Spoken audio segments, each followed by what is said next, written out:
Welcome to a short hike. A very chill and relaxing game. And coincidentally also one of the most fun and satisfying speedruns I've ever seen. Let me show you why.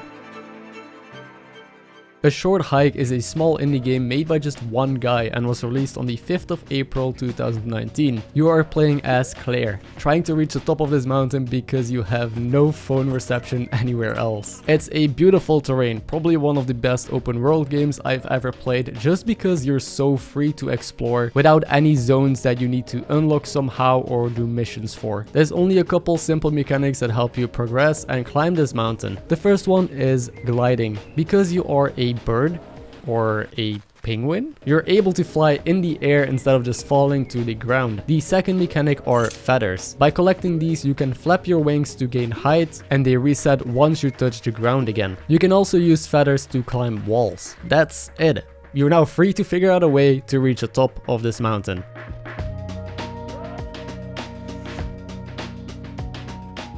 On my first playthrough, where it took me a couple hours to finish the game, I just wanted to go again. I wanted to figure out what faster approaches I could take to reach the top and got super addicted for a couple of reasons. First of all, the movement feels so satisfying. Bouncing around, soaring through the air and trying to cut corners in the landscape. I've never had this much fun just moving around in a video game. Then there's also the aspect of its open world. There are millions of different routes that you can take to the top, and a lot of creative approaches. Lastly, this game seems super beginner friendly for speedrunners. There are a lot of easier and alternate rounds if you just want to have fun with it. Then you can gradually dial up the difficulty and learn harder tricks if you want to improve your time. The world record currently stands at roughly 2 minutes and 33 seconds. After just 2 days of practice, I sent in my own run for the leaderboard. So how exactly do people get to the top so fast? What tricks and mechanics do they use in this game? And how close was I able to get to this world record in just 2 days time? Well,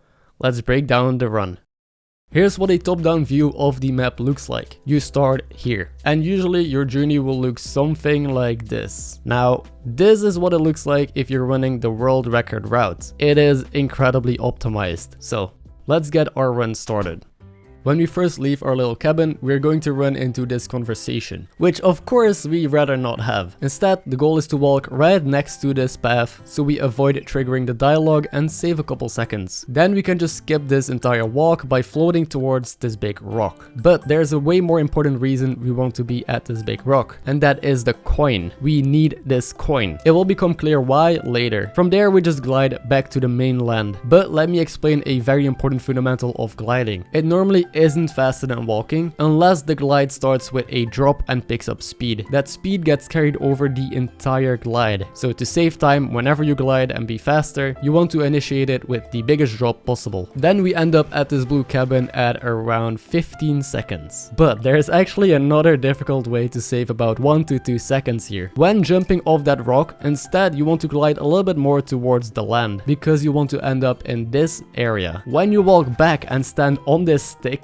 you quit out of the game, load it back up, and you will spawn right at the blue cabin. Now this might seem like some voodoo magic, but here's how it actually works. By walking in this area, you are triggering the next loading zone, so the game thinks you are in here. Then by standing on the stick, quitting out of the game and loading back in, there is an issue. Normally it just spawns you wherever you left the game, but this spot is where the stick spawns, and it has trouble spawning you on top of this entity. So instead it will place you at your most recent loading zone, the blue cabin. From here the action begins. We glide on top of this umbrella and try to land on this platform, preferably on this chest. It is now also time to introduce yet another crucial tactic in short hike speedrunning, chest boosting. This is definitely the trickiest and most annoying thing about these runs. This particular spot as well actually kills most of my attempts. By standing on top of a chest in exactly the right spot, you'll fly up in the air if you open it while holding jump. But a lot of these chests interact differently, so this takes a lot of practice to get down properly. It's also why we picked up the coin earlier. When you first collect money in this game, a message will pop up, and this will mess up your chest boost, so you need to get that message out of the way first. Now, once in the forest, we're collecting our very first feather, and also our last. Yes, just with this one feather, we can reach the summit, even though the game recommends that you have at least 7 feathers to attempt finishing the game. Also, with this umbrella glide and this chest boost we just performed, we gained so much height that we were able to skip the entire starting area, for which you usually need some feathers as well. Moving on is a pretty long walk. You have to make it all the way to this ledge, so eventually you end up at this chest. This route is the one I first took in my run and what all the old records did as well. But then a discovery was made. You can fly over the river, go through the forest and climb up to this little chest here. By performing another tricky chest boost and then properly managing that single feather that you have, you also end up at the same spot. Again, just slightly faster. At this point we obviously do another chest boost. Luckily this one is pretty easy and we make it to an important roadblock in the game. Here you would usually need multiple feathers to make it up to the final area,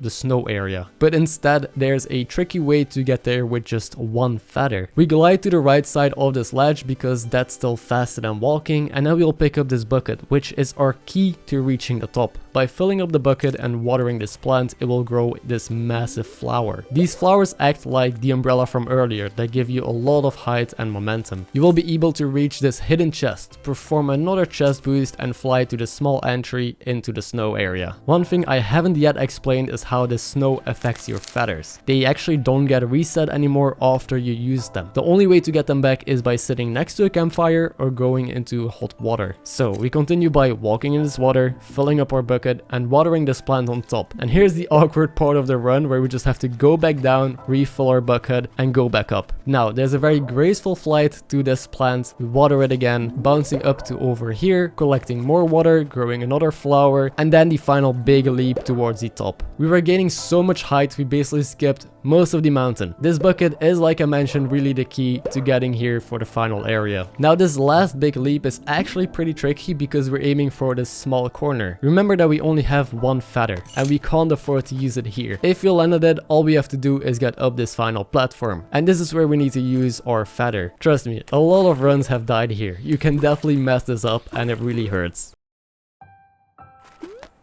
Well, we made it. I had reached the peak in under 2 minutes. Of course, the run doesn't end here. The world record still stands at 2 minutes and 33 seconds. We have to get back to our cabin. A long, peaceful cutscene plays and you have to mentally prepare for the last really tricky part, the descent. Right as the animation stops, you're jumping off, gliding pretty much blindly, aiming for the starting area. This is something I always had trouble with and lose a lot of time on. But even after a small hiccup, I ended my run at 2 minutes and 56 seconds.